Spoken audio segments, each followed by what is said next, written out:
if you're really trying to change the world, if you're really trying to do big things, you have to live a life that you're constantly challenging yourself and everything you know. And it's tough, it's difficult, it doesn't always feel good, but like that is just the simple requirement to become something amazing. It's just to be tearing yourself down and building something better up. Like that is the model.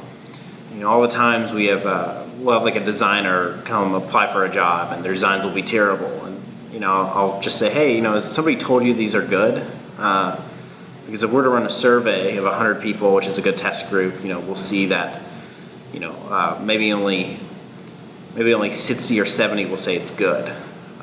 Where we really want, you know, 90 to 100 to say it's good. First, you know, or say it's amazing. You know, like good design, people disagree on. Amazing design, very rarely do people disagree on. So like, no matter your opinion of Apple, like everyone agrees they make a very beautiful product.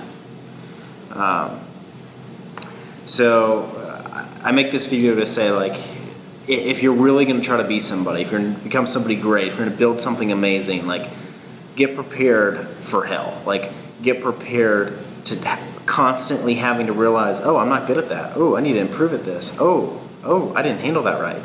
Because that is the journey to becoming someone who makes a big difference in this world. It's just this constant tearing down and rebuilding something better and bigger, you know?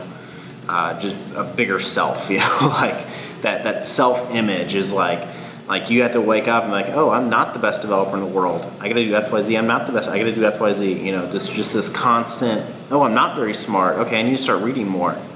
That kind of thing.